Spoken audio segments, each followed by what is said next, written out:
नमस्कार प्रेक्षकांनो, आज आपण आले आहोत मारापूर तालुका मंगळवेढा या गावामध्ये. आज आपण पाहणार आहोत या गावाच्या जनतेचा कौल काय आहे, यांच्या मनातील आमदार कोण आहेत, तसेच या गावातील जे काही विकास कामे झाले याबद्दलचा अधिक आढावा आपण घेणार आहोत. नमस्कार. नमस्कार. आपलं गाव? मारापूर. आपलं परिचय सांगा. नाव काय आपलं? भारत बाबू कोळी.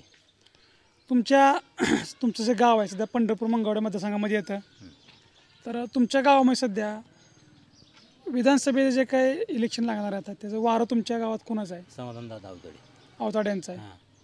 तर सध्या त्यांचं सरकार आहे, त्यांनी तुमच्या गावासाठी निधी किती आणलेला आहे किंवा गावातील जे काय विकास कामं आहेत ते केलेले आहेत का? पूर्ण केलेले आहेत. कोणकोणत्या प्रकारची कामं झालेली आहेत? आसबेवाडी रस्ता 72, दुष्काळातला रस्ता नव्हता त्यावेळेस आता रस्ता समाधानदादाने केला आहे. ह्यांना चालायला जायला येत नव्हते त्या रस्त्याने, ती रस्ता समाधानदादाने केला आहे. बरं. संभाजीनगरचा पूर्ण केला आहे, जानकर वस्ती केली आहे, बाटीमाळ्याचा केला आहे, पाणी पुरवठ्याची पूर्ण लाईन घरोघरी पाणी चालू केले आहे त्यांनी. पूर्ण ग्रामपंचायतीची कामं पूर्ण केलेली आहेत. ब्लॉक बसवले, ते मंदिर सभामंडप दिलं आहे आणि सगळे पूर्ण म्हणजे परत अजून तुम्हाला सांगतो इथं हायस्कूलपाशी ती व्यायामशाळा काढलेली आहे, ती चालू आहे. पूर्ण लाईटी बिटी सगळं गावातली चालू आहे. कुठले नाही सगळं चालूच आहे. अजून आता 1.5 वर्ष झाले, अजून त्यांचं 3 वर्ष पूर्ण आहे. सरपंच विनायक यादव यांच्या माध्यमातून सगळी कामं पूर्ण व्हायला लागली. शेतकऱ्यांचे जे काही प्रश्न असतील ते त्यांनी मार्गी लावलेत का व्यवस्थित? लावलेत की. काय काय प्रश्न शेतकऱ्यांचे? काय डेपोची कामं आहेत, ती डेपोसाठी गेलेली आहेत, ती सुद्धा तिथे त्यांनी पूर्ण केलेली आहे. ती कोण जाईल त्याचं, कोणाला अडचणी दिली नाहीत.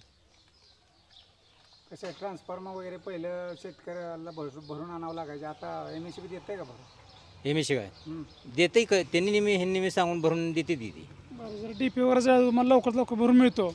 मिळतो की, सांगितल्यानंतर मिळतो की समाधानदादाने. आता जे काय चालू जे सरकार आहे त्यांनी विविध योजना आखलेत की लाडकी बहीण योजना असेल, PM किसान योजना असेल, तर त्याच्यामुळं इतर आपल्या राज्यामध्ये सरकार कोणाचं, भाजपचं बसेल का? भाजपचं आता इथं समाधानदादा तर आहे, भरपूर आहे इथं. वरच काय सांगू शकत नाही मी. तुमच्या गावातून तर लीड आहे, 60 ते 65% होणार समाधान. कमी जास्त लीड भेटेल. हरिदास दत्तू यादव. गाव कोणतं आपलं हे? मारापूर. ठीक आहे.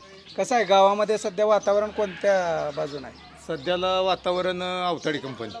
गावाच्या समस्याच पाक सगळ्या समाधान अवताड्यानं पूर्ण केले. ते. तर काय कामं वगैरे काय केलेत अवताडेने या गेल्या 25 वर्षात? आता सध्याला पाईपलाईन चालू आहे, घर तिथं पाणी. आता सध्याला पाईपलाईन चालू आहे. माझ्या वस्तीपासून गेले इथं फ्लावर ब्लॉक बसवले, तर पाणी कमी पडू दिलं नाही. लाईटची कधी DP कोण जर मागाय गेलं शेतकरी, तर शेतकऱ्यांनी DP पूर्ण केल्या. तर म्हणजे जिथं दादाला मागाय जी काय मागेल तिथं दादानं दिलेलं आहे. म्हणजे जास्त गावामध्ये यांचीच हवा आहे म्हणायची, समाधान दादाचीच हवा आहे.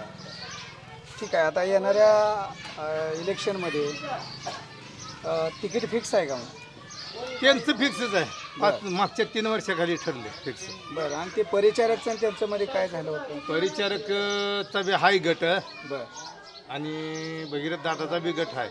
तरी पण मागच्या बारीनं गावानं सुद्धा प्रणिताई शिंदेला गावानं भरभरून मतं दिली. ह्या बारीनं पण आता तसं होत नाही, कारण कामाला आणि माणूस बघून मतदान मारापूर करते. ठीक आहे. बालकेबद्दल काय सांगणार? बऱ्याचशा गावामध्ये आम्ही सर्व करतो, बालकेचे लोक नाव घेतात. नाही, आम्ही बी बालक्याचाच पहिला माणूस होतो, पण आता नाही, कारण आता कधी भगीरथ दादा आलेला मी बघितला नाही. या पंचवार्षिकमध्ये अवताडे जास्त काम आहे. अवताड्याचं काम जास्त. पूर्ण गावाचा कल कसा राहील? किती टक्के मतदान होईल वाटते तुम्हाला? अवताड्याला सध्याला गावाच्या आताच्या हिशोबानं 60 ते 70% आसपासात मतदान पोलिंग होईल. आणि विभागने परत त्या निम्यात 40% 20% होतील. एकूणच आपल्या मंगळवेढा तालुक्याचा विचार केला तर कोणाला जास्त लीड मिळेल? मंगळवेढ्यात आता सध्याला त्या कामाच्या ह्यानं म्हणलं तर अवताडे जरा, मंगळवेढ तालुक्यात तर अवताडे जास्त होणार. बरं. कारण यूट्यूबला ही मी बी बघतोय जरा. बरं. आजूबाजूच्या तुमच्या गावांचं कसं आहे वातावरण? गरलंगीला बी अवतडी जास्त चालणार. गुंजीगाव चालतंय, अकोले चालतंय, मारापूर आहे. ही कामं तशी आहे ती म्हणून अवताड्याकडं जरा लोकांचा कल आहे. पंढरपूरमध्ये काय परिस्थिती होईल तुम्हाला वाटतं? पंढरपूरचा काय आपल्याला हे नाही, अंदाज नाही. अंदाज नाही. उगं काय आपण गावच सोडलं नाही तर. परंतु आपल्या गावात तर 100% लीड मिळेल. 100% म्हणजे 60-70% तर नाही, फिक्स अवताडी कंपनी. विशेष कामं काय केलीत त्यांनी सध्या म्हणजे या पंचवर्षामध्ये गावामध्ये? हे रस्तं मारापूर ते आंधळगाव रस्ता चालू आहे. गरलंगी ते गणेशवाडी रस्ता पूर्ण होत आला आहे. परत गणेशनगरला पूर्ण रस्ता चांगला केला आहे. आणि पाण्याची पाईपलाईन चालू आहे. हे गावात जिथं जिथं डबरी पडली होती तिथं हे बसवून घेतलं आहे. पाणीचा घरी म्हणजे ज्याच्या त्याच्या घरी पाईपलाईन काढायचं, पाणी पोच करायचं चालू आहे. बरं, पाणी प्रश्न वगैरे काय सोडवलेत का? म्हणजे पाणी प्रश्न मध्ये उन्हाळ्यातच ते ह्याचं पाणी सोडलं होतं, जे म्हैसाळचं का तिकडचं पाणी खट उन्हाळ्यात पाणी टिपका नव्हतं तेव्हा नदीत पाणी सोडलं होतं. ह्या 7-8-10 गावाला तर पाणी पुरलं बघा. ती तुमचं मत म्हणजे तुमच्या जवळजवळ गावाचं मत अवताड्यांनाच आहे. अवताड्याला अशोक साहेबराव पाटील. काय सांगाल, काय सध्या शेतकऱ्यांपुढे काय समस्या आहेत सध्या? शेतकऱ्यांना उगा खाज्याच्या मजूर मिळत नाही, ते GST मुलं काय लावलेली आहे. ट्रॅक्टरवर घ्या, कुठली वस्तू घेतलं, काय जरी कपडा घेतला, काय धान्य घेतलं तरी बी कशावर बी GST. फवारणीची औषध घेतली GSTचं आहे. हां, त्याचे दर कमी झाले पाहिजे. दर पूर्ण कमी झाली पाहिजे.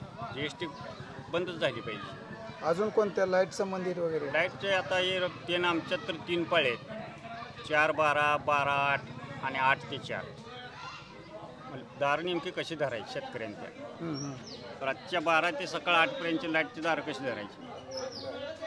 दिवसा लाईट मिळाली पाहिजे. दिवसा लाईट मिळाली पाहिजे. बरं, अजून काय समस्या आहेत? समस्या बाकी काय नाही. बरं, आपल्या त्या मारापूर गावामध्ये काय सांगाल, कोण होईल म्हणजे कोणाला लीड मिळेल इथून? लीड आम्ही शरद पवार गटाची माणसं. बरं, शरद पवार. जे शरद पवारकडून ज्याला तिकीट मिळेल त्याला मतदान करणार. समजा भोगेऱ्यात दादा भालकेंनाच मिळालं तर? कोणी असे ना, शरद पवार गटाकडून कोणी का असे त्याला आपलं मतदान. आता कोण येईल वाटते जर उभा राहिले आपले समाधान कोणी अवताडे? यायचे ते आपले काय आपण ते सांगू शकत नाही. आपण गाव पातळीवरचं बघते. बरं, आपण तालुका पातळीवर जागेवर काय जातो. गावातून कोणाला मेजॉरिटी मिळेल ते? गावातून 50-50 होऊ शकेल. 50-50. ठीक. तरी कामं करण्यासाठी कोणता आमदार तुम्हाला चांगला वाटतो? कामाच्या बाबतीत भारत नाना बी त्याच लेवलचं, समाधान दादा बी त्याच लेवलचे. बरं, केंद्रामध्ये भाजप सत्ता आहे, महाराष्ट्रामध्ये कोणाची सत्ता आलेली आवडेल तुम्हाला? सत्ताही पलटणारच आहे. म्हणजे महाविकास आघाडीची सत्ता 100% येणार. ठीक आहे.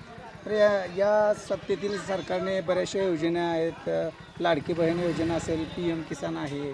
हो, काय लाडकी बहीण योजना केली. इकडे 200 रुपयाला तूर डाळ केली, 500 रुपयाला हरभरा डाळ होती, 120-110ला होती, 150 रुपयाला तेलाची पिशवी ठेवली, 20 रुपयाची याचा पुढं 25 रुपयाला नेला. इकडून काढलं आणि इकडे घातलं. म्हणजे लाडकी बहीण योजनाचं जरी देत असतील पैसे तरी इकडे नाही दिलेली परवडली. इकडे काय तर गॅस कमी केलं, हे अशा वस्तू कमी केल्या तर ते ह्याची योजनेसुद्धा काय फायदा नाही. बंद केलं तर चालेल. इकडे एखाद्या वस्तूचे दर कमी केले तर चालतील. जे माणसाला हे येतं गरजवंत त्या वस्तू दर कमी केले तर चालते. नितीन यादव. गाव कोणतं? मारापूर. कसं आहे वातावरण सध्या गावामध्ये? वातावरण आता जरांगे पाटील माहीत तसं. हां, जरांगे पाटील माहीत तसं. बस, जरांगे पाटीलचा पॅटर्न चालेल म्हणायचं. ते ज्यांना म्हणते बरं, आरक्षण दिलं तर BJPला मतदान. बरं, नाही तर मतदान भाजपाच्या विरोधात जाणार. विरोधात मतदान. बरं. म्हणजे मराठा आंदोलनाचा काहीतरी प्रभाव पडणार आहे या निवडणुकीत? 100% पडणार. मग आता यात जर भालके उभा राहिले किंवा परिचारक उभा कोणीही असो फक्त मराठा आरक्षण राहिले जो मराठा गोरगरीब आरक्षण आहे ती त्यांनी काय करायचं. नाही बरोबर आहे, पण आता मराठा आरक्षणचा अजून तर प्रश्न मार्गी लागलेला नाही. एक BJP म्हणते सध्या शक्य नाही आणि दुसरी शक्य नाही मग जरांगे पाटील म्हणेल तसं मतदान बरं गावात नाही. ओके. जसं लोकसभेला झालं तसं आघाडी आहे 400 मत आहे पुढे आघाडी. किती आहे आपल्या किती टक्के समाज आहे मराठा? 428 मतदान मत ज्यादा येते बरं गावातनं. रणजित शिंदेला रणजित शिंदेला. फक्त जरांगे पॅटर्नमुळे झालं. तरुण वर्गाची पूर्ण मतं जरांगे पॅटर्न. जरांगे पॅटर्न वयस्कर पडली असली BJPला पेन्शन आहे योजना आहे त्या. मतदान 70% येईल. इतर पूर्ण 30% मतदान आहे. काय आता BJP सरकार मराठ्यांना आरक्षण कोणी देऊ द्या आरक्षण देईल त्याला मतदान. पण आता हे सरकार आम्ही बघत नाही आरक्षण बघतोय. ओके. शरद पवार तर कुठे ठामपणे म्हणतात की तुम्हाला आरक्षण द्या. आम्ही जे आरक्षण देत नाही सरकार त्या विरोधात मतदान करणार. ती सत्तेवर आले होते त्यांना पण तसंच आहे. त्यांनी नाही दिलं पुढल्या पंचवर्षीला त्यांना नाही मतदान. म्हणजे बरंच तुम्हाला आता या पूर्ण महाराष्ट्राच्या ज्या विधानसभेच्या निवडणुका आहेत त्यामध्ये सुद्धा प्रत्येक गावामध्ये हा फरक जाणवेल असं वाटतं. 100%. मंगळवेढा तालुक्यात 80-83 गावं आहे ती. जवळजवळ 80 गावात फरक जाणवेल. 3 गावं सोडली. जे कट्टर समर्थक आहेत कोणत्याही गटाचे असू द्या ते मागून हलणार नाहीत असं चित्र दिसतंय. मग तुम्ही युवा फक्त याचा विचार करताय का सर्वच घरात? नाही नाही युवा 60% युवा हे जरांगे पाटलाशिवाय मत त्यांना करणार. बरं. पण आता तुम्ही असं म्हणताय परंतु आता तुमचे वडील असतील ते खास नाही नाही ते आमच्याच बाजूने मतदान होणार. वडील म्हणजे काय आम्हीच मतदान करणार. मतदान करायला त्यांचं ऑपरेशन झाल्यावर मतदान आम्हीच करायला जाणार. डोळ्याचं ऑपरेशन झाल्यावर कोण करणार मतदान. हां हां वयस्कर आहेत म्हणल्यावर त्यांना नाही दिसत. बाद होण्यापेक्षा मग मतदान झालेलं चांगलं आहे ना. माझ्या घरात 11 मतदान आहे वैयक्तिक घरात. बरं बरं. माझं चुलतं मालतं सोडून ह्यांनी निधी दिला मान्य सगळं केलं. निधी दिला आणि इकडे चालू केलं. महागाई वाढली सगळं वाढलं. GST आज किती जाते केंद्राला? 25 रुपयाने आज तेल वाढले खायला एका दिवसात. म्हणजे येणाऱ्या निवडणुकीमध्ये 100% जरांगे पॅटर्न चालणार आहे. 100% ह्या गावात तर 100% जरांगे पॅटर्न चालणार. कोणी काही म्हणू द्या. आमदार कोणाचाही असू द्या कुठल्याही पक्षाचा असू द्या आरक्षणाशिवाय मतदान होणार नाही. तोपर्यंत हा विषय प्रलंबित राहिला तर काय करणार? प्रलंबित नाही राहिलं विरोधी मतदान. पर्याय खुला येईल. BJP विरोधात मतदान. सध्या सरकारच त्यांचं आहे तर कुणा विरोधात करावे. पण BJP म्हणते आम्ही हिंदूवादी आहोत आम्ही मान्य हिंदूंचं संरक्षण हिंदूवादी आहोत करतो. मान्य ह्यांनी आरक्षण दे पाहिजे ना. ते काही न्यायिक प्रक्रिया वगैरे आहे म्हणतात. पूर्ण करायची. केंद्रात ह्यांचं सरकार आहे. सगळं ह्यांच्या हातात आहे ना. द्यायचं का नाही ह्यांच्या हातात आहे. मग काय तुम्हाला काय वाटतं BJP जाणून बुजून करते? 100% जाणून बुजून करते. त्याचा फटका लोकसभेला पण बसलाय. आता एका बाजूला OBC विरोध करते म्हणजे त्यांना कोणता निर्णय घ्यावा असं हे झालंय ना. आणि मराठा समाजाला आरक्षण पाहिजे. OBC देऊ द्या किंवा दुसऱ्या कशात नाही देऊ द्या फक्त आरक्षण पाहिजे. नमस्कार. काय सांगाल? काय सांगतो म्हणजे काय झाले माहीत आहे का? सरकारनं रेशन दिलं फुकट सगळं दिलं देण्याबद्दल आम्हाला काय वाद नाही. पण आता काय झालं पुन्हा अजून ही लाडकी बहिणीनं काय केलं माहीत आहे शेतकऱ्यात एकही बाईक यायला तयार नाही. कामाला यायला तयार नाही का तरी ते फुकट कशाला यायची गरज आहे. असं आहे माझं मत. देण्याबद्दल काय ना अजून 500 देऊ द्या आणि 18% अजून 21% GST बसवू द्या त्याबद्दल मी काय नाही. जगावरून मी बी देतोय. पण ही काय शेतकऱ्याचं नुकसान आहे. उद्या जमीन विकून सुद्धा गिरायकी बी नाही आणि जमीन घेत बी नाही कोण. अहो यासाठी काय बरं शेतकऱ्याला तर मग काय तर सुधारणा कराय म्हणावं. शेतकऱ्याला काय तर द्या. हां शेतकऱ्याला PM किसान योजना आहे. आहे पण केव्हा 18 वर्षात केव्हा मारापूरला एक योजना आली नाही. कुणाचं पीक योजना आली नाही गावात. जाते मग तिकडल्या बाजूला आमच्या या मंगळवेढा तालुक्यात 4 वर्ष झालं काल ह्याच्यावर सांगितलं आहे 4 वर्ष झालं मंगळवेढा तालुक्यात एकालाही PM योजना ते पिकाचं कुणालाच नाही. देण्याबद्दल काय अजून सगळ्याच देऊ द्या, पण अहो जे आता तुम्ही गोडीतील कसं होतं ना आता कसं झालं आहे? हां नाही तुम्ही सांगा की कसं होतं? हां महागाई वाढली. शेंगादार कसं होतं, कसं वाढलं? अहो देण्याबद्दल नाही, कोण बी निवडून येऊ द्या पण ते असंच करणार आहे. पण माझं काय म्हणणं आहे माहीत आहे का, शेतकऱ्याला बी काहीतरी द्यावं. शेतकऱ्याचं काय झालं आहे, कामाला बाई येत नाही, कामाला घडी येत नाही, 12 वाजले का द्या 500 रुपये, शेतात निघत नाही उत्पन्न, काय करायचं त्यानं? जमीन विकून बी भागत नाही. तुम्हाला काय मत आहे, मग तुमचं काय मत आहे? शेतकऱ्यांसाठी सरकारने काय केलं? काय तर योजना केली पाहिजे हो. काय तर योजना म्हणजे काहीच नाही, नुसतं का नाही कुणालाच काय देत नाही. फक्त काय आहे मतासाठी हे सगळं चाललंय. लाडकी बहीण ही काय, लाडकी बहीण देऊ द्या, माझी बहीण आहे तुमची बहीण आहे सगळ्या देऊ, पण ही GST किती वाढला काय, ही सरकार काय त्या खिशाला देते का, त्या तुमच्या आमच्याकडून घेते का नाही? मग त्यासाठी म्हणतोय शेतकऱ्यासाठी काहीतरी योजना करा. आणि खात्यावर आहे कशावर GST नाही सांगायची. ही टोपी घेतली टोपीवर आहे, चप्पलवर GST आहे, सजळ्यावर आहे. थोडं काहीतरी केलं पाहिजे की नाही शेतकऱ्यासाठी करायची. शेतकऱ्याच्या शेतीमालाला दर नाही. दर नाही. आता ज्यावेळा आपलं हे आहे पीक येते त्यावेळा का नाही त्याला दर नाही, आणि आपलं पीक गेलं का पुन्हा काय त्या याने आडतवाल्याने घेतलं का पुन्हा त्याचं आता 800 नाही तर ते पुन्हा 1500 जाते मला. हे असं चाललंय. शेतकऱ्या थोडं त्या ह्याच्यावर नियोजन करा म्हणावं, निर्यातीवर ह्याच्यावर त्याच्यावर. आपला माल संपला का ती ही होते. किती आहे तुम्हाला शेती? शेतीमध्ये विषय करायची काय हा वगैरे कोणती आहेत? हा पिकं वगैरे कोणती? पीक आहे ज्वारी, हे हरभरा आहे, पुन्हा ऊस आहे, पुन्हा मका आहे. काय म्हणजे आता ऊसाला दर वगैरे कसा मिळतो? अहो तिकडे 3,500 आहे, आपल्या गावात आपल्या बंगलोर ह्या तालुक्यात 2700 आहे. किती दर वाढला पाहिजे तुम्हाला? हा निदान कमीत कमी 3,000 तर दिलं पाहिजे का नाही? बाहेर 32-33 देतात, निदान 3,000 तर कमीत कमी दिला पाहिजे का नाही? हे आपले कारखानदार म्हणतात की परवडत नाही. मग त्यांना कसं परवडते, बाकीच्यांना कसं परवडते सांगायची? आपले कारखानदार खोटं बोलतात म्हणा. नाही आपण त्यांना खोटं म्हणाय नाही, त्याला तर खोटं म्हणायचं काय करा नाही. पण काय करा शेतकऱ्याला थोडं काहीतरी ही करा मग शेतकऱ्यासाठी काहीतरी योजना का. PM आहे ना ती पीक विम्याचं तर केव्हा 10 वर्षात मिळालंच नाही. काल मोर्चा काढला तर मंगळवेळला माहीत आहे का, पीक 4 वर्ष झालं पीक विमाच नाही म्हणून. बाकी तालुक्याला आहे जिल्ह्याला आहे, हे मंगळवेढ तालुका सोडूनच दिलं ते. सांगोल तालुक्याला मिळाला होता गेल्या वर्षी. मग मंगळवेढ तालुक्याला 4 वर्ष झालं नाही. त्यासाठी काय शेतकऱ्याला काहीतरी नुकसान झालं काहीतरी दिलं पाहिजे का नाही मला सांगा. जे आपल्या जिल्ह्याचे तालुक्याचे जे आमदार असतात त्यांनी आमदाराकडे काय त्याने काय करावं, वरनंच काय द्यायचं, भाजप सरकार करतं तर आमदार काय करायचं.